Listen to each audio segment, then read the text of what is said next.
Bismillahirrahmanirrahim. Assalamualaikum warahmatullahi wabarakatuh. Alhamdulillahilladzi alafa baina qulubina fa asbahna bi ni'mati ikhwana. Wassalatu wassalamu ala asrafil anbiya'i wal mursalin wa ala alihi wa ashabi ajma'in wa ba'd. Alhamdulillah ibu-ibu, bapak-bapak rahimakumullah. Hari ini kita bisa bersilaturahim dalam sebuah majelis yang mudah-mudahan Allah meridhai kita semua dan Allah mencatat semua pengorbanan kita untuk bisa hadir di majlis ini sebagai ibadah di sisi Allah Subhanahu wa taala. Dan mudah-mudahan ini nanti di yaumil akhir menjadi saksi bahwa kita telah berikhtiar untuk membangun sebuah generasi Qur'ani seperti yang Allah harapkan. Hari ini saya dengan KAPC. Jadi kalau biasanya ibu-ibu ngelihat saya dengan Salimah. Jadi benderanya banyak Bu, karena di Salimah saya sedang off. Sekarang saya kembali aktif dengan Qurrata Aini Parenting Club. Qurrata Aini Parenting Club ini awalnya kami dirikan sebagai sebuah ikhtiar untuk bersama-sama menjadi orang tua yang baik. Karena ternyata begitu jadi orang tua tuh kita baru tahu, oh gitu. Karena kita tidak pernah belajar dulu untuk menjadi orang tua. Hari ini insya Allah kita akan berbagi cerita tentang pendidikan Al-Quran kepada janin. Ini adalah gagasan saya dan teman-teman di KAPC karena ternyata masih sedikit sekali ibu-ibu yang melakukan proses pendidikan sejak hamil. Kebanyakan orang berpikir proses pendidikan itu ketika lahir atau setelah menjadi anak-anak. Dan ternyata nanti kita akan simak bersama bagaimana ketika kebesaran Allah Subhanahu wa taala menitipkan janin di rongga rahim kita, itulah saatnya kita meminta kepada Allah seperti yang Allah cantumkan di dalam surat Al-A'raf ayat 189. Sambil menunggu Bu Mahda mempersiapkan presentasinya, karena beliau dulu yang presentasi, jadi nanti beliau akan memaparkan dari segi medisnya apa dan bagaimana janin di dalam rahim seorang ibu. Bagaimana respon perasaannya, respon pendengarannya, respon memorinya dan seterusnya. Nanti beliau akan menjelaskan dari sisi medis. Lalu kemudian saya nanti akan mencoba berbagi bagaimana kita mengajarkan Al-Qur'an kepada anak-anak, kepada janin. Apa saja yang diajarkan, bagaimana cara mengajarkannya, kapan mengajarkannya, siapa yang harus mengajarkannya, nanti kita sharing. Saya tidak banyak studi literatur, hanya mencoba selama hamil anak saya 4 orang, mencoba mempraktekkan itu walaupun belum maksimal hasilnya. Mungkin mudah-mudahan di share hari ini, kita bisa lebih memasyarakatkan pendidikan Al-Quran kepada janin, sehingga anak-anak kita nanti bisa menjadi generasi Qur'ani yang lebih awal siap. Nggak kayak kita gitu Bu ya. Kita Bu Sufi aja kali ya. Ibu-ibu mah enggak tuh. Nggak jauh beda. Kalau kita sudah telat Bu ya. Sudah kita masih pakai Pentium ya. Udah memorinya udah banyak kontaminasinya, banyak kotorannya. Waduh, mau hafal Al-Quran tuh mending ngayeted. Aduh, tahu ngayeted? Aduh, yang belum kenal dengan saya, punten, nama saya Euy Sufi Jati Ningsih. Udah ketahuan ya orang mana ya? Jadi Sunda pisan, punten. Kalau generasi terlambat seperti kita di dalam menghafal Al-Quran, lalu kita sekarang punya anak-anak yang sudah besar, yang alhamdulillah mereka mulai menghafal Al-Quran jauh lebih banyak dari kita ibunya. Kita mulai ngapal juz 30 di usia berapa? Ngaku ya Bu? Usia patas gitu ya, atau usia jelita gitu ya. Kalau kita, ya kan, usia jelang-jelang 50 tahun gitu kan, nah baru tuh berbau-bau majelis, berbau-bau masjid gitu. Baru tuh. Padahal kalau udah sebegitu, bukan ngeledek Bu, emang saya pengalaman pribadi. Anak-anak kita sekarang alhamdulillah ya, SD, SMP, SMA mereka sudah menghafal. Di sekolah saya di SDIT Qurrataini Baitus Salam anak-anak kelas 2 udah 3 juz, alhamdulillah gitu ya, generasi terbaik. Bayangkan kalau kemudian itu dilakukan dari sejak dalam kandungan. Ada sebuah lompatan kualitas generasi kita terkait dengan Al-Qur'an sehingga mereka jauh lebih siap, jauh lebih dini untuk berkenalan intima dengan Al-Qur'an insyaallah. Mudah-mudahan ini adalah bagian dari keterkabulan doa kita. Karena kita selalu berdoa Bu ya. Rabbi auzi'ni an ashkura ni'mataka allati an'amta 'alayya wa 'ala walidayya wa an a'mala salihan tardah wa aslih li fi dzurriyyati. Ya Allah, jadikan aku mendapatkan kebaikan yang lebih baik karena keturunanku yang lebih baik. Jadi ketika kita mempunyai keturunan yang lebih baik dari kita, insya Allah kebaikannya akan manjang. Manjang apa? Ya gitulah. Panjang terus gitu ya. Nanti anak kita kualitasnya lebih baik dari kita. Nanti cucu kita lebih baik dari anak kita. Terus itu makna wa aslih li fi dzurriyyati. Doa kita setiap hari insya Allah seperti itu. Sudah siap Bu Dokter? Belum. Ya, kalau belum kita buka dulu surat Al-A'raf ayat 189. Surat Al-A'raf ayat 189 ini adalah, ini buat saya, wallahu alam, saya mendapatkan penjelasannya dari Ustadz Adi Hidayat ketika beliau membahas ayat ini. Surat Al-A'raf ayat 189. Ayat ini memaparkan tentang proses kejadian kehamilan. Proses kejadian kehamilan. Ya, proses kehamilan. 189. Ini ayatnya luar biasa setelah saya mendengarkan penjelasannya. Huwa dialah Allah alladzi khalaqakum min nafsin wahidah. Dialah Allah yang telah menciptakan kamu dari nafas yang satu yaitu Adam. Wa ja'ala minha, dan dijadikan di antaranya zaujaha, pasangan-pasangan, liyaskuna ilaiha, supaya kalian merasa tenang. Jadi yang masih galau biar tenang harus ada pasangan. Liyaskuna ilaiha. Falamma taghasyaha hamalat hamlan khafifan. Dan ketika mulai terjadi proses kehamilan, kata Allah, taghasaha hamalat hamlan khafifan, hamilnya dalam keadaan ringan dulu. Jadi saya penasaran Ibu dengan ayat ini. Jadi ternyata menurut Al-Qur'an mah, kalau menurut Al-Qur'an gitu ya, logat Indonesianya ya.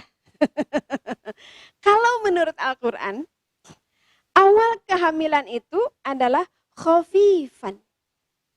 Terasa ringan. Di tafsir Ibnu Katsir tadi anak saya bacain di mobil, khafifannya itu timbangannya Ibu, bukan rasanya, katanya gitu di tafsir Ibnu Katsir. Tapi saya tetap penasaran.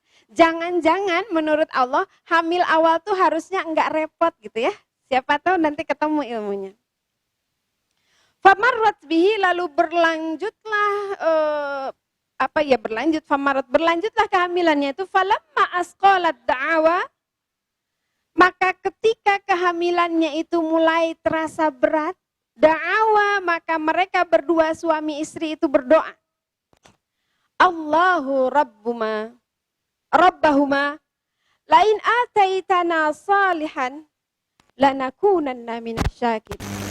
Jadi kalau dilihat di sini Ibu, falamma asqalat da'wa, dan ketika mulai terasa berat, maka ketika mulai terasa berat kehamilan itu, maka kedua orang tuanya, Bapak dengerin ya, tuh menantu saya yang sekarang istrinya lagi hamil, dengerin, dua-duanya berdoa.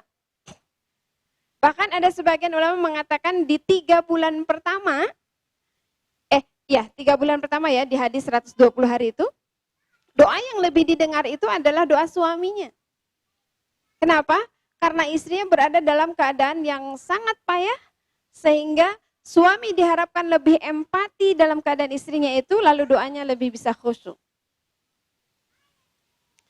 Jadi itu yang saya tangkap Betapa ketika kita, kalau Ustadz Adi Hidayat bilangnya gini, ketika kita semakin berat dalam hamil, maka harus semakin dekat kepada Allah untuk meminta anak ini anak soleh. Ya Allah, kalau bahasa beliau begini, saya terima deh yang berat-berat ini, yang susah ini, yang engapna, yang sesekna, yang cangkelna gitu ya.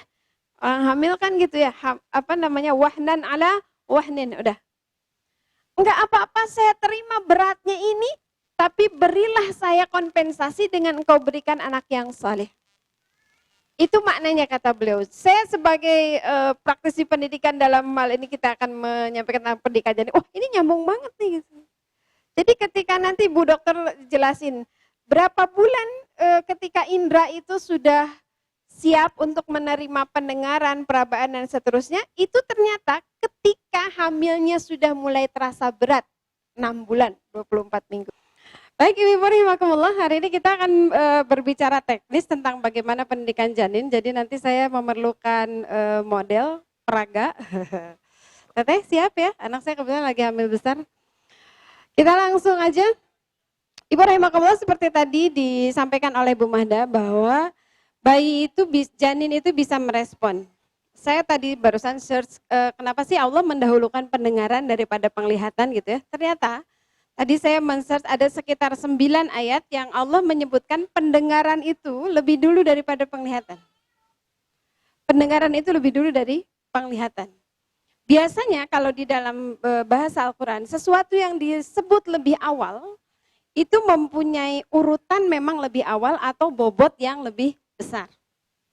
Nah Ibu rahimakumullah, kita pendidikan, nanti kita mengkhususkan pendidikan Al-Quran pada janin, walaupun sebetulnya tidak hanya Al-Quran yang bisa kita ajarkan kepada janin. Oke, langsung aja Bu. Kenapa pendidikan janin ini penting sekali? Karena seperti tadi disebutkan oleh Bu Mahda, otak janin itu seperti disket. Ketahuan banget ya saya kuliah tahun berapa. Seperti flash disk yang masih kosong. Kalau sekarang ada giga, tera, apa gitu, lebih dari itu kapasitasnya. Jadi kalau kata guru saya, katanya kalau otak manusia dipakai nyimpan memori, kalau ada buku yang tebalnya 900 halaman, dikumpulin di Istora Senayan, sebanyak itu, seitulah kita mampu menghafal. Tapi itu 30 juz, apal-apalnya, Masya Allah. Kamaran awal itu otaknya teh. Mendidik janin jauh lebih mudah daripada anak sudah lahir begini. Ada penolakan Bu, kalau janin nggak akan nolak. Tadi Bu Mahda katakan dia akan menyerap, semua informasi akan dia serap. Tidak akan ada penolakan. Kalau anak udah lahir TK, SD, ngaji, main dulu. Ada penolakan. Tapi kalau janin nggak akan ada penolakan, jauh lebih mudah. Nanti kalau pas udah lahir itu sampai bayi sebelum dia bergerak, itu pendidikan fase emas berikutnya. Jadi menurut saya fase janin itu adalah masa emas yang paling emas. Kalau orang mengatakan golden age itu usia berapa? 0 sampai 5 tahun atau untuk perkembangan otak sampai 4 tahun. Buat saya masa paling emas dari masa emas itu adalah ketika di dalam kandungan. Itu yang paling emas. Nanti kita lihat berikutnya. Ini adalah banyak sekali ibu-ibu kalau ibu search ya di internet hasil penelitian pendidikan janin.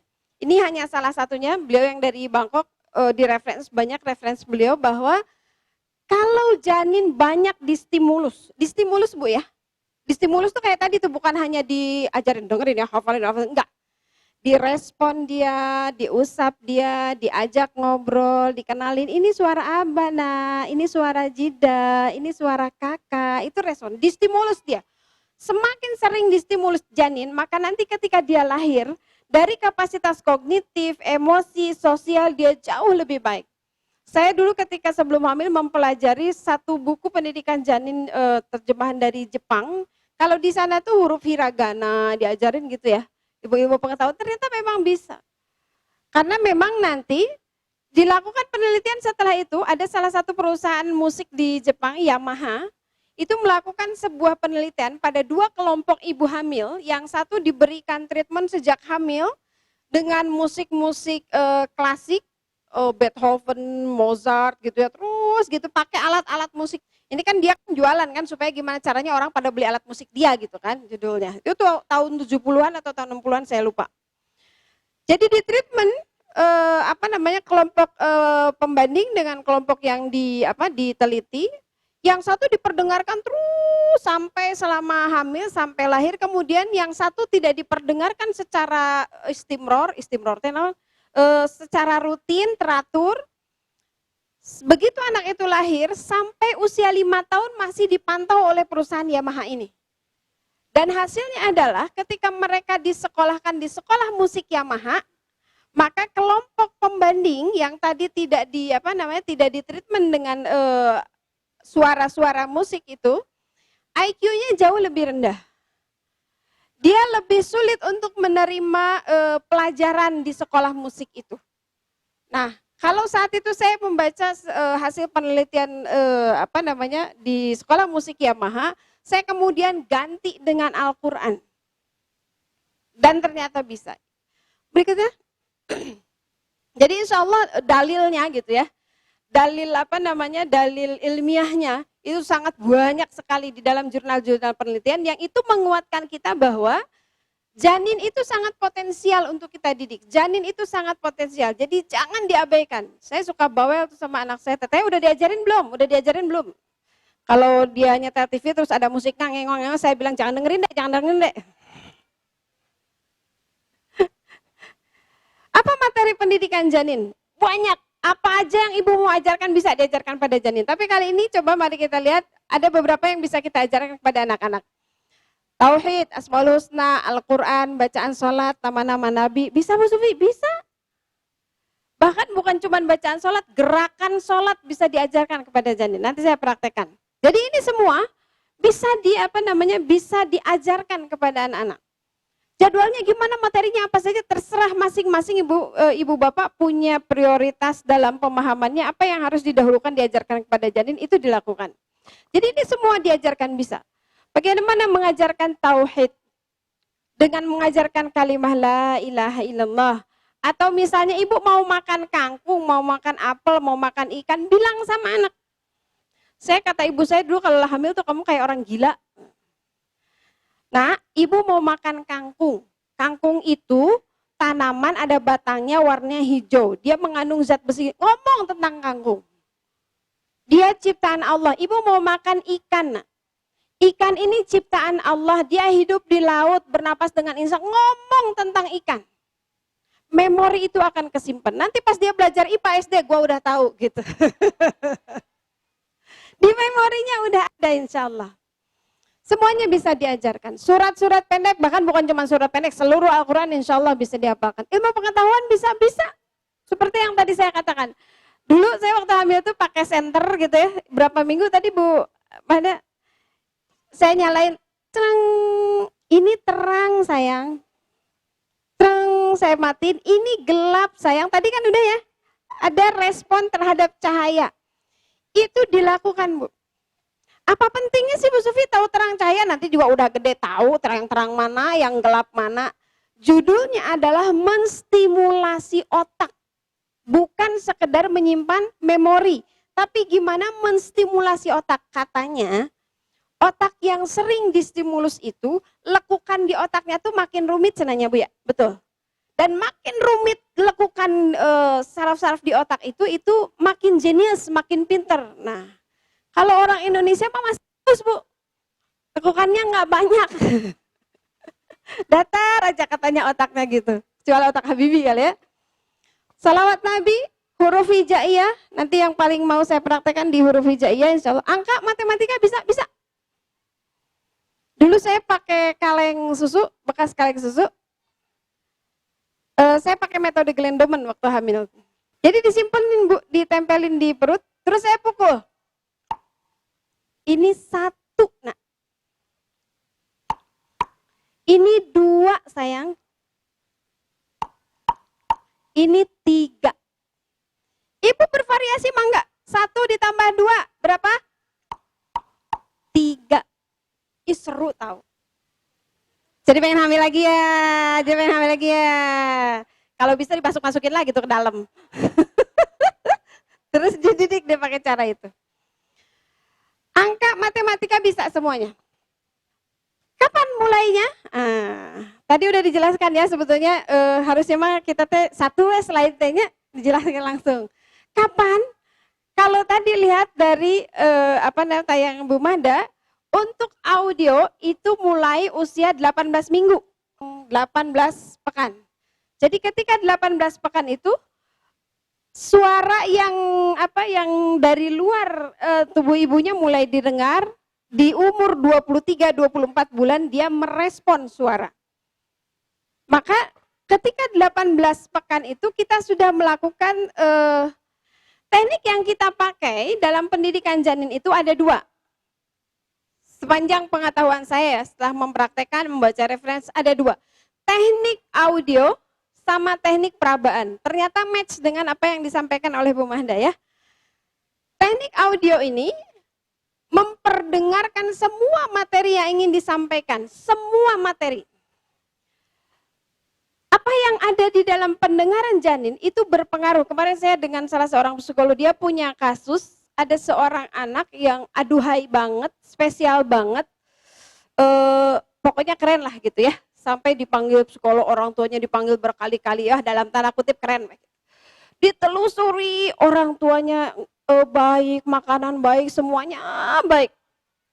Ada psikolognya nanya, waktu hamilnya gimana? Nah, di situ ternyata ketemunya. Jadi anak itu tantrum, dia sangat ataktif, dia sangat pemberontak, nggak mau nurut dan lain sebagainya.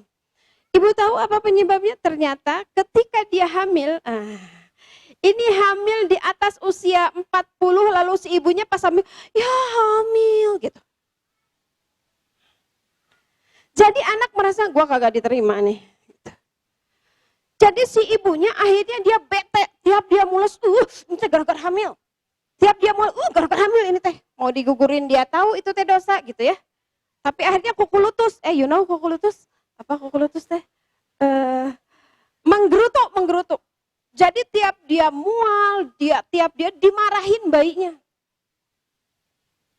Dan ternyata secara alamiah dia melakukan pemberontakan seperti tadi yang disebutkan Bu Mahda ya. Dia merespon rasa, dia sudah mulai punya emosi. Jadi ditelusuri akhirnya ketemu, ini dia. Bu Retno bilang ini nih penyebabnya. Jadi ada penolakan ketika hamil, ketika dia di dalam kandungan dia tidak merasakan kenyamanan sehingga bayinya stres, yang ada adalah penolakan. Ketika dia anak kecil menjadi anak kecil itu nggak bisa berekspresi Bu ya. Maksudnya dia nggak bisa menyatakan dengan sejujurnya apa yang dia rasakan. Kemarin ada tetangga suaminya ke luar negeri, terus anaknya jadi nggak mau sekolah. Kenapa nggak mau sekolah? Nggak mau. Itu cuman dia sebetulnya mau ngomong, aku kangen ayah, cuman dia nggak bisa pasang status kan ya. Istrinya mah bisa pasang status, miss you honey gitu. Keluar ekspresinya. Anaknya nggak bisa mengekspresikan perasaan saya itu kenapa sih gitu. Kalau emaknya bisa pasang status, bisa ganti profil gitu ya, pakai foto tangan duaan gitu bisa kan. Anak-anak itu nggak bisa. Nah, ketika dia terjadi tekanan di dalam rahim, maka dia mengekspresikannya dengan caranya dia. Pemberontak dan seterusnya. Akhirnya yang diterapi adalah ibunya. Ibunya. Yang diterapi ibunya. Gimana caranya? Ibu menunjukkan bahwa dia sangat mencintai anak itu, bahwa sekarang saya welcome sama dia. Akhirnya yang diterapi sama psikolog bukan anaknya, emaknya. Selesai. Alhamdulillah, bismillah. Yang kedua adalah teknik perabaan. Ini untuk mengajarkan huruf hijaiyah. Saya pelajari ini di buku Jepang itu diajarkan huruf hiragana. Benar ya huruf hiragana ya? Jadi diajarkan di dalam perut. Nanti saya praktekkan ke anak saya insyaallah. Untuk mengajarkan huruf hijaiyah maupun huruf Latin mulai usia 12 pekan maksimal di usia 30 pekan untuk perabaan. Seperti tadi dikatakan, Allah mengatakan qaror, apa tadi? Qararim makin. Dinding yang sangat kokoh. Di ayat lain disebutkan 3 lapis. Betul ya dokter ya? Ada 3 lapis. Benar nggak sih? Di Al-Quran ada 3 lapis ya? Ada 3 lapis. Jadi ketika kita menyentuhkan tangan, jari ke perut ibu yang sedang hamil, maka Allah kemudian dengan segala kekuasaannya menyampaikan gelombang getaran itu lewat media air ketuban dan seterusnya, maka sampailah di otak janin. Saya mau bermain-main kayak ala-ala kita waktu kecil ya. Sini Bu. Angka berapa Bu? Huruf apa Bu? Si Ibu. Enggak buta huruf kan? Oh enggak. Huruf Z, oke. Suka begitu waktu kecil? Kenapa Ibu bisa membayangkan ini? Coba Ibu tulis ulang apa yang saya coretkan di punggung Ibu. Oke? Nah, kenapa bisa nulisin gini? Karena ada rasa, ada bayangan. Terima kasih. Semoga masuk surga. Itu hadiahnya. Oh, diaminin 40 orang, Bu. Masya Allah. Itu yang terjadi ketika nanti anak diraba seperti itu yang terjadi. Jadi nanti pada saat dia lahir, itu dilanjutkan pendidikan janinnya dengan pendidikan bayi. Alah Bu Sufi, ya Allah, kewe atuh ya usia sekolah pendidikan. Enggak Bu, justru lagi saat anak itu cuman terlentang aja gitu, itu ngapalin huruf hijaiyah, keren banget. Itu teknik perabaan. Nah, ini tadi yang kata Bu dokter mengkritik ini, Bu Sufi nggak boleh pakai ini. Ya, nanti di slide berikutnya saya jelaskan. Sekarang teknik audio. Teteh mana Teteh? Sini Teh. Jadi teknik audio itu seperti tadi Bu Mahda katakan, yang paling didengar oleh janin itu adalah suara ibunya. Jadi jangan merasa tenang ya, udah setelin aja ya speaker murotal gitu ya, ditempelin di sini, enggak. Oh, kenapa aku yang maju sih? Cina yang banyak, yang hamil banyak. Biar aku gampang. Assalamualaikum Dek, ini Jidah. Gitu Bu. Jadi kenalan dulu. Nanti kalau dia lahir, udah ada tuh memori suara jidahnya. Oh, yang suara, oh ini tuh jidah aku gitu. Jadi ini yang teknik audio. Dilanjut Bu. Jadi gini, hari ini Ibu mau mengajarkan huruf A. Saya tidak memakai huruf mati, tapi saya memakai huruf berharokat. Assalamualaikum Adik. Alif, kan udah difatahin Neng. Ini dia udah punya sanad, jadi diprotes emaknya. Assalamualaikum Dek, ini Jidah. Hari ini kita belajar huruf A. Tulisannya gini sayang. A. Ulang tuh Bu. Jadi kalau lagi ngelus-ngelus, hari ini kita lagi belajar A. Terusnya gitu. Jadi itu dilakukan secara istimror. Nanti kalau misalnya ganti huruf nih, udah berapa 3 hari ya kalau nggak salah nanti aturannya. Jadi A, terus Ba, terus aja gitu. Nanti yang kasrohnya, yang domahnya, kayak orang gila ya. Demi mendapatkan anak generasi Quran. Itu teknik perabaan. Ibu bisa melakukan ini, kapan waktu mengajarkannya? Tadi udah dikatakan ya sama Bu Mahda ya, betapa pentingnya keadaan emosi ibu hamil. Jadi kalau kita mau mengajarkan, kalau saya dulu 3 kali setiap selesai makan, ternyata benar kata teorinya. Jadi di buku yang saya pelajari dulu, setiap selesai makan, itu oksigen darah ke otak kita, juga ke janin kita tersuplai dengan baik. Betul ya Bu Dokter ya? Gitu ya? Kalau dia lapar, dia mijah. Mijah itu apa? Lincah-lincah. Nah, kalau kita udah makan, kitanya juga tenang. Lalu biasakan kalau kita mau mengajar, kalau saya dulu tarik nafas dulu 3 kali, set gitu. Itu kan buat relaksasi ya Bu Dokter, benar nggak? Kalau salah diinterap ya. Kitanya selesai makan, kemudian kita tarik nafas dalam keadaan rileks. Apa yang paling membuat kita tenang? Apa Bu yang paling membuat kita tenang? Ala bidzikrillahi tatmainul qulub. Jadi salah satu awalan yang harus kita lakukan itu adalah paling tidak kita baca basmalah, paling tidak kita baca Al-Fatihah supaya hati kita lebih tenang, relaksasi untuk janin juga lebih tenang.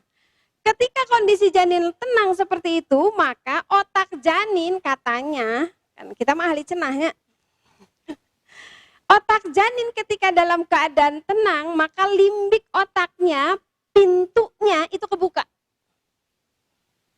Pokoknya dengar apa aja dia serap. Sama Bu, kalau anak yang sudah lahir atau kita, kalau dalam keadaan bahagia, dalam keadaan senang, otak kita tuh dengar apa aja iya.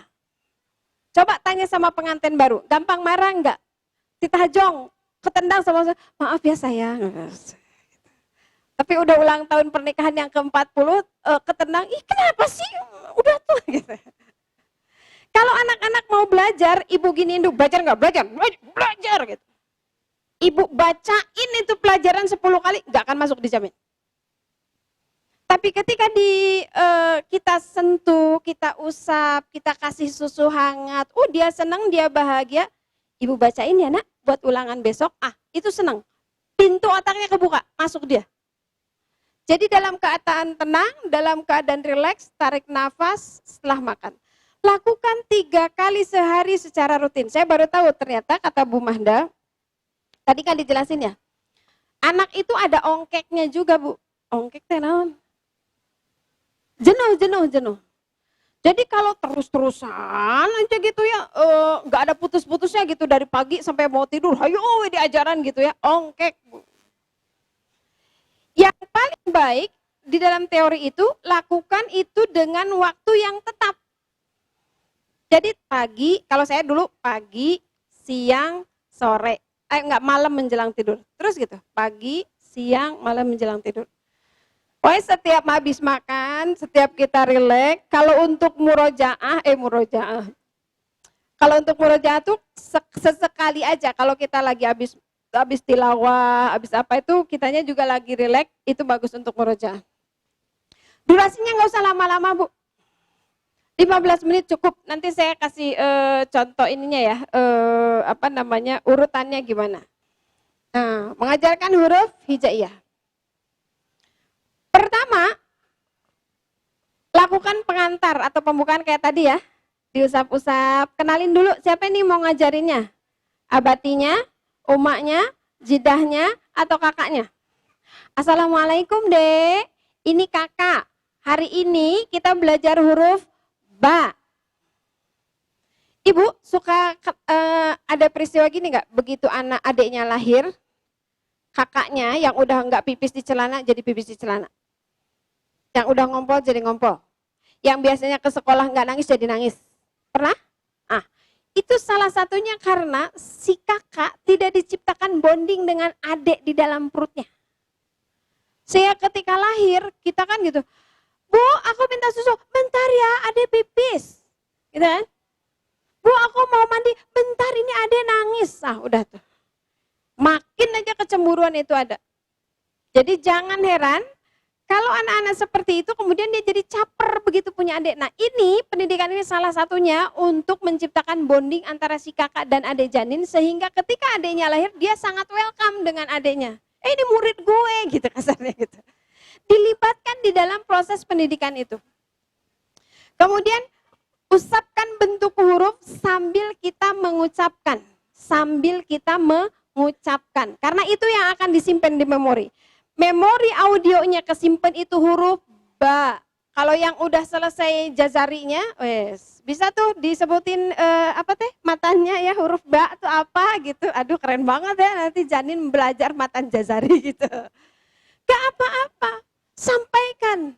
Karena ternyata ngafalin matan jazari jauh lebih susah daripada ngafalin Al-Quran. Al-Quran aja udah susah. Dan lafalkan itu dengan huruf yang fasih. Huruf yang benar. Enggak asal ba, ta, sa, ja. Enggak, lafalkan dengan yang benar. Supaya apa? Supaya yang terekam itu yang benar.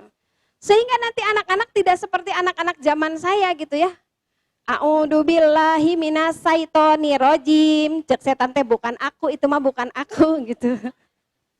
Jadi ketika kita minta berlindung kepada Allah dari godaan setan itu, tetap aja digoda setan. Nah itu mah bukan aku, kata setan itu mah syaiton gitu. Walabdolin gitu kan. Nah, itu dari zaman dulu, udah gitu panjang pendeknya salah. Bismillahirrohman. Eta ngeganti namanya susah. Saya punya SD, punya TK, mungkin diajarin sama orang tuanya di rumah, tapi kita di sekolah jadi susah kalau lempeng. Nah, lagamnya begitu dari dulu. Ajarkan lagam yang betul, ajarkan fasohah hurufnya yang betul. Supaya anak kita nggak susah, nanti kalau udah gede, udah tua kayak kita apalagi ya, udah letahnya geus heuras gitu ya. Udah susah lagi. Saya waktu setor ke Sehanova, kol-kolah aja salah, huruf sin aja salah. Aduh, padahal cari tanamah ya gitu ya. Udah dapet ternyata ngejengkang juga. Itu akibat di madrasah dulu gitu. A'udzubillahi minasyaitonirrajim. Bismillahirrahmanirrahim. Ajarkan yang betul. Jadi lafalkan itu, suara itu nanti untuk disimpan di memori audionya dia. Rabaan itu nanti untuk disimpan di memori mekaniknya dia. Oh kayak gini. Nah. Jadi nanti kalau udah lahir, udah bayi, pakai flashcard, nah itu fase berikutnya Bu ya, pendidikan Al-Quran untuk bayi. Ada. Saya pakai metode Glendomen, tapi diganti hurufnya pakai huruf hijaiyah. Jadi nanti ketika dia bayi, kita kasih lihat huruf A, lalu kita gerakkan, jadi nanti, mana ya, misalnya ini enggak sebesar ini ya, sebesar A3, A4 dibagi 2 lah. Hurufnya kita garis, ini A. Main tuh di otaknya, yang tadi memori rabanya ya, itu main. Oh kerasa, kalau kayak ibu tadi kan kerasa kan di punggung begitu saya tuh, dia ngebayangin, lalu ketika melihat yang menuliskan, itu Bu prosesnya, secara begitu. Dan ibu tahu ternyata,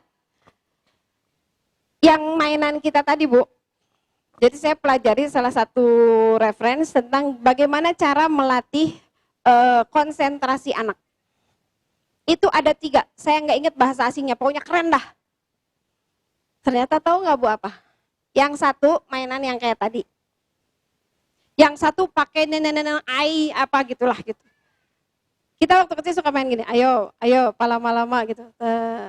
Itu ternyata Bu, di sekolah Montessori mahnya eta teh mahal ternyata bayarnya. Cuma latihan gini dong, ayo paling lama, dulu saya mau mainan sehari-hari. Terus kayak gini nih, dan jadi patung. Itu ada Bu bahasa kerennya. Kata saya, eta mah mainan anak kampung. Ternyata di referensi pelajaran psikologi anak yang keren-keren, itu mainan kita waktu kecil ada semua. Benar? Yang galasin itu, tahu galasin? Kan gini, yang satu mau lewat ke sini, yang satu kita kan mata gini. Itu melatih otak kiri dan otak kanan bekerja pada waktu bersamaan. Kata saya berarti ya anak-anak baheula teh palalinter. Keren-keren. Paingan barudak aya naon tulisan we ge jalga ceker ayam atuh hararese. 1 huruf 3 hari, ini yang saya lakukan Bu ya, ini mah ijtihad saya Ibu, kalau misalnya 1 hari saja saya enggak, ini ijtihad saya. Jadi 1 huruf itu saya pegang 3 hari, terus diajarkan, jadi kan cuma 9 kali ya, kalau kita hitung 1 hari 3 kali, 3 hari itu cuma 9 kali. Jika sudah lebih dari 1 huruf, lakukan murojaah setelah materi utama, jadi kerennya murojaah gitu ya. Jadi misalnya nih udah nih, materi hari ini huruf ja misalnya gitu. Huruf ja, ini ja ya sayang dibacanya ini ja. Dah. Yang alif, ba, ta, tha, udah kan? Nah, udah tuh yang materi utamanya selesai, baru kita main-main. Ini ba, ini ta, udah itu mah nanti di teori Glendomen itu juga sama. Flashcard aja, sepintas-sepintas kalau yang udah. Kemudian tambahkan audio lagu-lagu hijaiyah. Nah ini untuk apa? Untuk menciptakan rasa senang, untuk menciptakan enjoy dengan materi yang tadi disampaikan. Ini baru saya, kalau dulu saya nggak pakai ini, karena dulu belum berkenalan dengan lagu-lagu hijaiyah. Jadi itu untuk menciptakan rasa senang mengingat huruf yang tadi dia pelajari. Mengajarkan hafalan. Nah, Ibu rahimakumullah, Masya Allah ya. Tadi mulia usia keberapa Bu? 18 pekan, 18 pekan yang matengnya di usia 24. 24 pekan itu kurang lebih 5 bulan setengah ya, 5,5 bulan. Kalau kita melihat tadi merujuk ke Al-A'raf ayat 100, 89 tadi yang saya bacakan, ketika hamilnya mulai berat, gitu kan ya tadi di Al-Quran ya. Ketika hamilnya mulai berat, lalu kemudian ayah ibunya berdoa kepada Allah supaya anaknya menjadi anak yang saleh, la'allakum tashkurun, supaya kamu bersyukur kata Allah. Jadi di usia yang matang itu kita lebih fokus pada Al-Quran, mengajarkan anak. Ini saya termasuk yang terlambat dari zaman saya dulu mah belum ceyah ya, belum ceyah teh belum apa, belum marak seperti sekarang gitu ya, anak-anak teh tahfiz di mana-mana gitu, masya Allah. Jadi untuk mengajarkan hafalan ini, si ibunya yang harus hafal. Jadi jangan pakai speaker ya teh ya, kan teteh udah hafal, alhamdulillah. Tahadus bin anak menantu saya sudah hafiz Quran, insya Allah mudah-mudahan cucu saya hafiz Qurannya lebih muda daripada ibu bapaknya, apalagi daripada neneknya. Dilanjut Bu, mengajarkan hafalan, nanti saya jawab. Nah, seperti tadi dikatakan sama Bu Mahda, yang paling utama itu adalah suara langsung. Saya pernah baca referensi, jadi kalau kita nyetel murotal, nyetel MP3 gitu ya, atau dari handphone atau dari apa, yang sampai itu adalah gelombang elektromagnetiknya, katanya gitu, benar nggak Bu Mahda? Jadi yang lebih nyampe itu bukan kontennya, soundnya, tapi gelombang elektromagnetiknya, atau gimana lah. Tapi kalau tadi kata Bu Mahda, kenapa harus suara ibunya langsung atau harus suara yang diperdengarkan langsung oleh suara langsung kita? Karena di dalam rahim sudah, apa bahasa Indonesianya? Sudah ribut. Saya mau ngomong bahasa Sunda tapi Jigana nggak ngerti. Udah paciwel gitu ya, udah hiruk pikuk di dalamnya. Kalau saya dulu suka memakai yang tadi pakai itu tuh, yang kayak buat dokter gitu ya, yang kayak buat bidan corong. Ah, itu pakai itu. Atau kalau nggak pakai kertas yang agak sedikit keras, terus ini kan ke ke dinding perut kita. Benar nggak sih itu Bu Manda? Kalau ngomong gini dengan pakai itu lebih fokus kan suaranya? Ah, benar kan? Benar lagi, alhamdulillah. Jadi pakai kertas itu atau pakai corong periksaan bidan, bacakan. Punten Bu, ada jadwalnya enggak? Nah, buat jadwal susunan surat untuk setiap pekan. Surat yang pertama saya ajarkan itu adalah Al-Fatihah. Jadi satu pekan itu Al-Fatihah aja. Beres ngajarin Mbak. Ah, sekarang kita hafalin Al-Fatihah ya nak. Bacakan Al-Fatihah dari awal sampai akhir dengan fasahah yang betul. Dengan bacaan yang betul. Kalau perlu mah ditalaki heula gitu ya. Ditalaki dulu bacaan kitanya ke orang yang benar nggak, saya nih mau ngajarin Al-Fatihah janin saya nih. Al-Fatihahnya begini supaya tidak walab dolin gitu ya. Di zaman baheula mah ada walab dolin gitu. Ihdinas sirotol mustaqim, Allah eta sirot. Baca atau setelkan surat pekan tersebut secara rutin 3 kali sehari. Ini kuncinya Bu ya. Kuncinya itu adalah istimroriyah. Rutinnya ini. Ini yang paling sulit. Ini yang paling sulit. Nanti udah lahir juga ini yang paling sulit. Jadi fokus, makanya ibu hamil itu harus mengagendakan betul untuk membacakan itu secara rutin.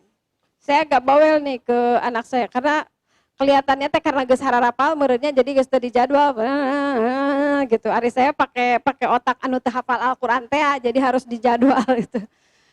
Jadwalkan. Kemudian awali dengan, kalau saya dulu gini, misalnya sekarang mau hafalan surat An-Nas gitu ya. Saya cerita dulu. Hari ini kita hafalin surat An-Nas oleh. An-Nas itu surat terakhir di dalam Al-Qur'an ke-114. An-Nas itu artinya manusia. Dia termasuk surat Makiyah nak, turunnya di kota Mekah. Jika nu geloknya Bu. Begitu saya ngomongnya sendiri aja. Waktu itu saya hamil di Kuningan, suami saya di Bogor. Kata ibu saya tuh kayak gila kamu tuh kalau lagi hamil. Enggak. Sebetulnya kita lagi ngobrol dengan anak kita. Itu jadi guru pang enak-enaknya itu guru buat janin. Mual aya nu protes. Anak kita nggak akan protes. Dia telan semua yang kita sampaikan kan. Hari ini belajar An-Nas. Dari ta'awud sampai ujungnya, udah. Ulang itu 3 kali, dah. Paling 3 menit, berapa menit. Nanti saya inikan ininya. Jadi diawali dengan itu semua. Berarti kan kudu pinter, tak mana? Betul gak? Harus pinter kan? Sekarang ibu mau membacakan surat Atin. Atin teh naon Bu Sufi? Harus baca, mau nggak mau. Karena ketika orang tuanya mau anaknya pinter, emang kitanya juga harus pinter. Harus tahu, harus punya kemen.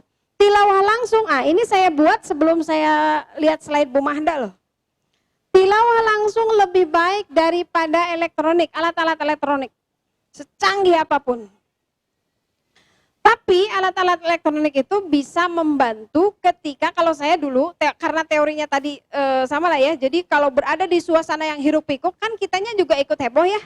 Kalau misalnya kita di perjalanan, kitanya juga kan ikut stres. Nah, di angkot kan nggak mungkin kita baca murotalnya sendiri, tabarakalladzi biyadihil mulku, nggak mungkin kan. Waktu hamil dulu saya bawa kaset wartawan geding Bu ya, dan dulu mah belum ada MP3, belum ada handphone. Saya beli kaset wartawan, tahu yang kecil, yang segede gitu, yang segede roti. Itu disetelin dulu mah bukan Misari Raisid, Imam As-Sudais. Cuman satu-satunya itu. Ada 30 kaset. Jadi 30 jusnya 30 kaset. Jadi kalau saya bepergian kemana, kan kitanya juga pasti tuh stres, capek gitu ya. Maka untuk menenangkan janin itu, saya setel murotal itu. Jadi di sakuannya kemana-mana. Kita di angkotnya, rurat, reret, iya sahanu ngaji. Sampai ketika lahir, murotal itu di ruang bersalin. Saya bilang sama perawatnya, ini jangan dimatiin ya, sampai anak saya lahir jangan dimatiin. Biar apa? Yang pertama didengar oleh anak saya ketika dia lahir ke muka bumi itu adalah tilawatul Quran. Nanti supaya apa? Dia jadi top of mind di dalam otaknya. Jadi yang paling berkesan di dalam otaknya. Top of mind teh naon sih? Menegaya. Iyalah, jadi memori yang paling top di otaknya dia gitu. Kata bidannya teh ayah wae, cenah kata bidannya gitu. Gak apa-apa diketawain sama orang, gak apa-apa. Yang penting kita itu bermanfaat buat kita dan nanti itu jadi syiar buat orang lain. Ini kalau untuk mengajarkan hafalan. Nah kalau sehari-hari lagi ini ayahnya ngebacain, anak saya bilang tuh kalau menantu saya lagi bacain ke perutnya dia nendang-nendang. Direspon tuh, dengerin ya nak, ini surat, meren anak saya mah surat lain surat Anas ya tanya, apa ini surat An-Nur, ini nama tuh apa lu surat An-Nur. Ini surat An-Nur sayang, terus Masya Allah. Dan lakukan itu secara rutin terus. Jadi ibu harus bikin tabel sesuai maunya ibu. Kalau saya dulu juz 30 aja saya habisin. Ditambah ayat-ayat pilihan, ayat kursi yang gitu-gitulah. Kalau ibu mau saya mah maunya dari Al-Baqarah Bu Sufi, mah enggak. Yang penting mah bagaimana menyimpan memori Al-Qur'an itu. Jadi minimalnya kalau orang ibu hamil itu 9 bulan itu 9 kali hatam tuh anak dengerinnya.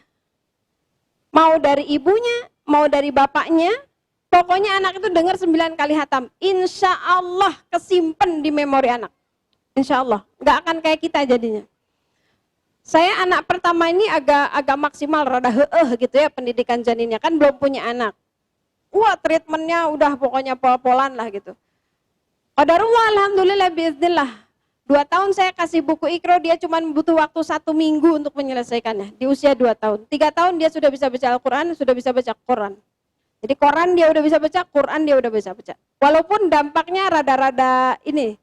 Jadi ketika belajar dia suka ngebecandain orang lain.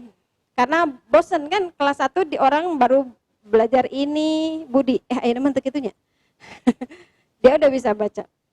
Tapi ala kulli hal, itu jauh lebih bermanfaat untuk menstimulus otaknya. Dan pelajaran yang paling dia anggap mudah ketika SD, pelajaran matematika dan bahasa Arab menurut dia. Di Jogja ada sebuah lembaga penelitian, sebuah lembaga pendidikan Al-Quran.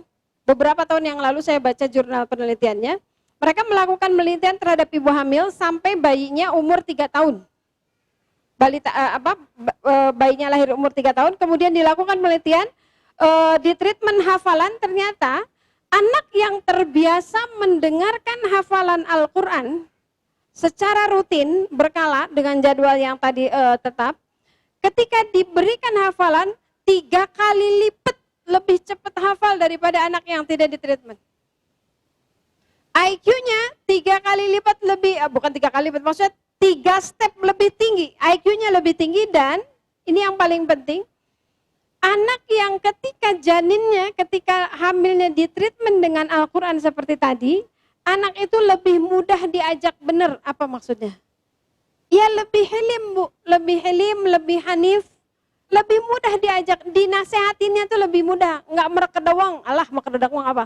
Enggak keras hati, enggak ngeyel, cakep, enggak ngeyel. Jadi 3 hal itu Bu. Otaknya lebih cerdas, IQ-nya lebih cerdas, akhlaknya lebih mudah diajak baik, dan lebih mudah 3 kali lipat menghafalkan Al-Quran. Nah, mual darah tinggi kan namun budak itu merenya. Nyuruh sholat gak usah 20 kali ngomongnya gitu ya. Ngajak ngafalin, tinggal sekali hafal gitu. Ngajarin matematika, tekudu mari molotot, tekudu mari nyintre kan gitu kali ya. Enak tuh kalau punya tuh. Makanya kalau Ustadz Adi Hidayat mentafsirkan surat Al-A'raf ayat 189 tadi, maknanya katanya begini, ya Allah ini hamil saya nih berat banget, wahnan ala wahnin ya Allah. Enggak apa-apa saya ridho asal engkau memberi anak yang soleh. Gitu tuh maknanya. Tadi malam saya lihat video, oh gitu maknanya. Jadi kita harus mau bersusah payah ketika kita hamil Bu, apalagi sekarang anak-anak, ya Allah kalau enggak dibekelin Al-Quran Bu ya. Sekarang kan ada setan gentayangan tuh yang paling berbahaya setan di abad ini. Setan apa Bu? Setan gepeng. Ketahuan udah pernah ketemu Bu Sufi ya, soalnya cuma saya yang ngomong setan gepeng. Tahu setan gepeng? Handphone. Nanti kalau dia udah ketemu handphone, maka daya rusak handphone itu kenanya bukan ke otak yang mana-mana, tapi ke apa Bu? Prefrontal cortex. Di sini nih. Di sini. Apa ini prefrontal cortex? Ini adalah bagian otak yang konon katanya ini yang mengendalikan seseorang itu memutuskan sesuatu secara bijak. Maka kalau orang udah kena ininya, lalu dia error, dia udah nggak mikir lagi yang mana yang prioritas dalam hidup saya ya. Kalau saya lakukan ini nanti akibatnya gimana ya? Maka terjadilah orang tawuran bawa bedil, bawa parang biasa aja. Diwawancara sama polisi biasa aja. Ada yang memperkosa bayi 2 tahun, dia nggak kepikir itu tuh tetangganya. Nanti kalau ketahuan gimana? Nggak bisa mikir. PVC-nya udah rusak. Kognitifnya rusak, belum tentu. Dia bisa jadi tetap cerdas. Secara kognitif dia tetap cerdas. Tapi di dalam masalah wise atau tidak wise-nya dia dalam menentukan sebuah sikap, menilai sesuatu baik atau tidak baik untuk dia lakukan, apa akibatnya ke depan dan sebagainya, itu rusak ketika anak melihat pornografi. Itu musuh terbesarnya. Bayangkan kalau itu dulu yang ada di otak anak baru kemudian Al-Quran. Habislah sudah. Tapi kalau kita siapkan Al-Qurannya dari sejak dalam kandungan, begitu dia mulai nanti 2 bulan. Benar gak sih Bu Mada? 2 bulan ya. Jadi pas 2 bulan lahir, itu saya mulai pakai metode Glendoman, mengulang yang tadi saya ajarkan di janin. Baik itu hafalannya, huruf hijaiyahnya, kata latinnya, dan seterusnya. Jadi tilawah langsung lebih baik daripada elektronik. Lanjut. Mengajarkan sholat. Bisa gitu Bu Sufi mengajarkan sholat? Gimana orang jadinya cuma merungkut begini doang? Bu, setiap ibu mau sholat, bilang sama anak. Nak, kita sholat zuhur 4 rakaat. Bilang, sholat zuhur ini di siang hari. Di luar ini, jelaskan tentang sholat sambil praktekkan gerakannya. Jadi di luar sholat ya, saya suka ngajarin sholat gini. Jadi saya gerakan ruku. Saya ruku, memperagakan gerakan ruku. Nah, ini ibu lagi ruku. Tangan ibu megang lutut. Punggung ibu harus lurus. Ini ibu sedang ruku. Anak respon Bu, insya Allah. Ibu mau duduk bilang, ibu mau duduk. Ini ibu sedang duduk. Beneran kayak orang gila Bu Sufi Maya. Asik Bu, beneran asik. Mulai nggak terlalu asik itu begitu anak yang kedua, ketiga, keempat, udah punya adeknya kan, itu udah seru tuh. Buat jadwal hafalan bacaan sholat, iftitah, doa ruku, sujud, doa i'tidal, doa di antara dua sujud, doa tahiyat dan seterusnya. Dijadwalkan. Jadi nanti Bu, sampai 9 bulan itu, mulai dari usia 18 minggu, kalau saya waktu itu nggak dari 18 minggu Bu. Jadi asumsi saya dasar bodoh kenehnya, daya lagi bodoh kita. Ketika saya mengikuti hadis, jadi pada saat 120 hari, itu benar nggak? 4 bulan 6 minggu ya? Hampir sama kan? 12 minggu kan? Jadi ketika kata Rasulullah di dalam hadis keempat arba'in, pada saat ditiupkan ruh 40 hari ketiga, kan gitu ya, di dalam hadis 40 hari ketiga, nah itu saya mulai melakukan itu. Jadi buat jadwalnya nanti sampai dari 4 bulan sampai 9 bulan, kalau saya waktu anak ini enggak 9 bulan, dia keburu pengen brojol, 7 bulan 2 minggu. Karena hampir selama hamil saya enggak bisa tidur sambil terlentang, harus duduk. Jadi ini anak ajaib emang. Awas saja kalau nggak sayang sama ibu. Ulang-ulang bacaan tersebut selama sepekan. Terus diulang-ulang. Jadi ada berapa tuh? Jadi ada huruf, ada bacaan sholat, ada Al-Quran. Yang dipatenkan itu huruf dengan Al-Quran. Yang ini nih saya ganti-ganti. Ada syahadat, ada sholawat, ada cerita Nabi, dan seterusnya. Termasuk bacaan sholat. Bisa Bu insya Allah. Bacaan sholatnya juga yang benar Bu ya. Jangan yang ngasal. Subhana rabbiyal adimi wa bihamdi, subhana rabbiyal adimi wa bihamdi. Gak boleh, yang benar. Lanjut. Nah ini contohnya. 3 menit pertama hafalan surat. Nah, sekarang ibu mengajarkan surat An-Nas. Cerita dulu An-Nas, dah 3 menit selesai. Huruf hijaiyah. Ini paling 15 menit Bu. Ini kayaknya nggak 14 menit. 3 menit huruf hijaiyah. Nah, baru nanti 3 menit berikutnya ini yang apa namanya? Ini yang saya jadi materi tetap. Kalau yang ini saya ganti-ganti. Jadi kalau udah selesai bacaan sholat, tambah sholawat, tambah asmaul husna, ganti sama cerita Nabi, apa gitu Bu. Kalau yang ini terus, karena ini nanti yang fatahnya, yang kasrohnya, yang domahnya, yang ini juga hafalannya banyak. Nah, 5 menit berikutnya itu terakhir main-main aja, di murojaah aja, ada flashback materi-materi yang sebelumnya. Asik Bu, bener, mengasihkan. Nah, ini sekedar tambahan yang berikutnya terakhir. Ini lanjutannya. Nanti kalau sudah lahir, di referensi yang saya baca, mata anak itu mulai bengras, fokus, jelas, itu di usia 2 bulan. 40 hari ya? 40 hari sudah bisa.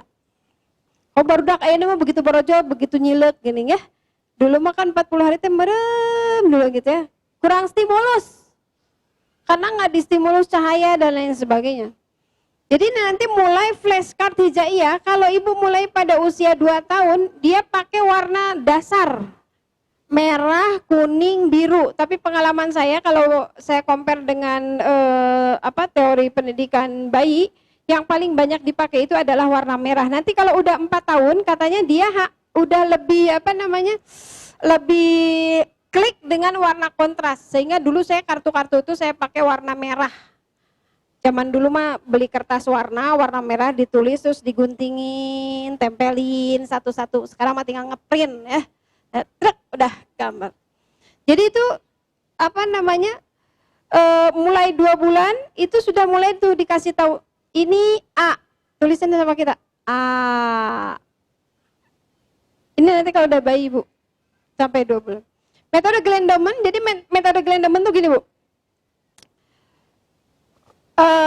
Di dalam teori Glendoman, ini saya rangkum aja ya. Jadi metode Glendoman itu mengajarkan bahasa. Jadi buat anak-anak, kalau kita kan lihat huruf tuh huruf ya. A, B, C, D gitu. Buat anak huruf itu gambar. Jadi ketika dia melihat huruf buku misalnya gitu ya, tulisan B-U-K-U, buat anak itu gambar. Nah, di metode Glendoman, kita menayangkan 5 kartu untuk 1 minggu. 5 kartu untuk 1 minggu. Rumusnya kalau di metode Glendoman tidak boleh ada kata di dalam 5 kata itu yang awal hurufnya sama. Gak boleh. Misalnya gini, buku, baju, topi, tuna, gak boleh. Itu depannya sama. Karena buat dia itu adalah gambar, bukan huruf. Jadi anak ini waktu kecilnya dia kalau ngelihat misalnya di jalan ada apa, gunung batu misalnya gitu. Ih, itu bak yang di baju.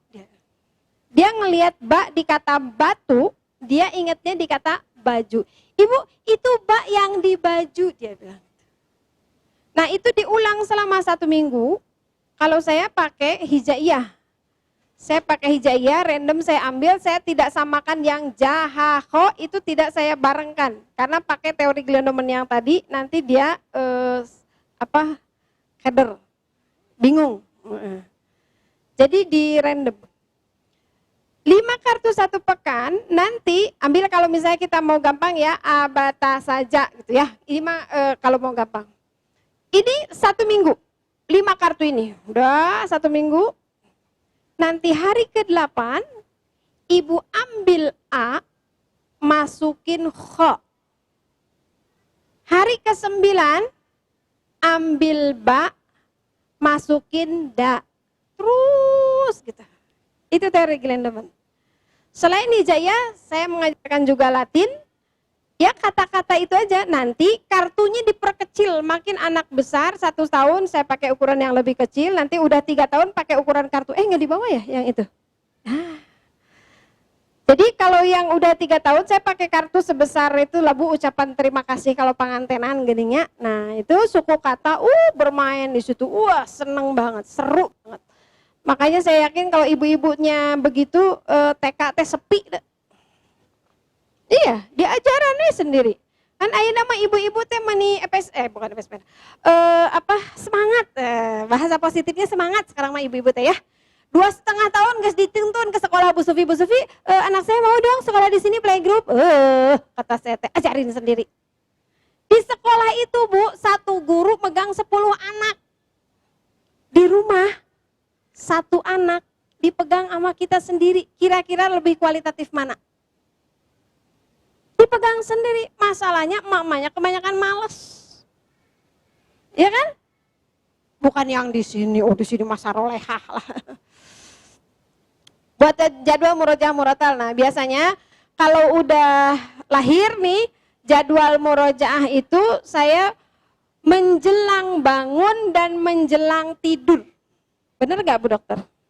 Katanya, kita makan ahli cenah, katanya gelombang otak kita itu kalau menjelang bangun dan menjelang tidur itu ada pada gelombang teta katanya gitu ya. Gelombang teta itu katanya sangat mudah terhipnosis. Jadi apa aja yang dia dengar dia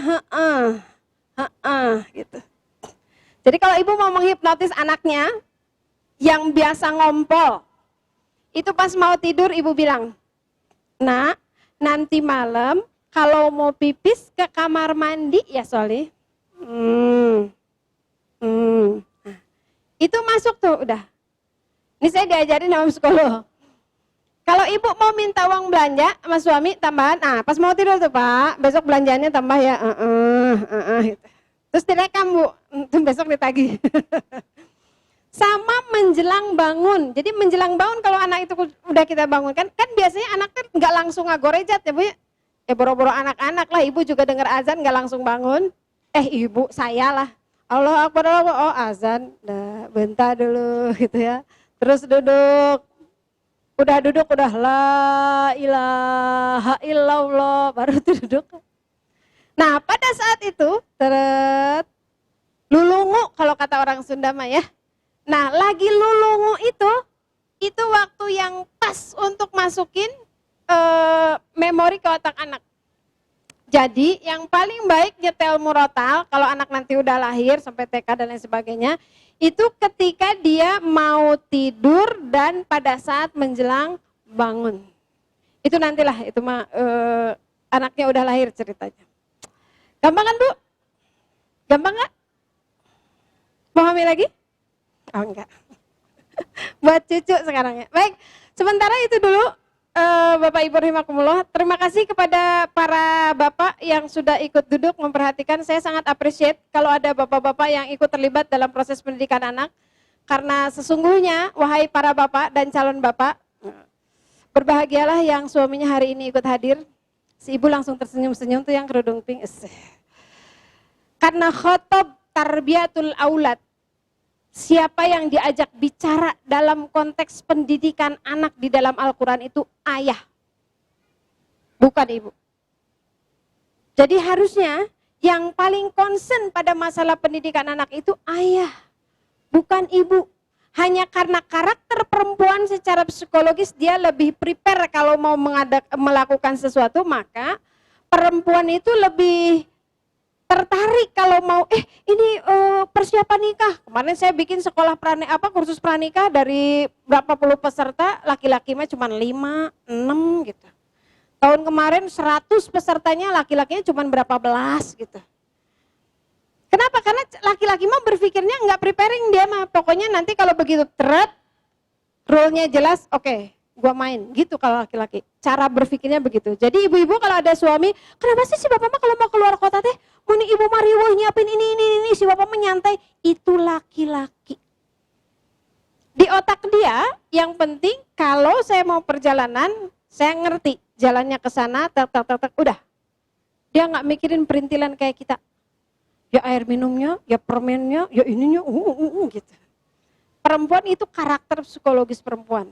Udah, nggak usah dibahas. Jazakumullah khair.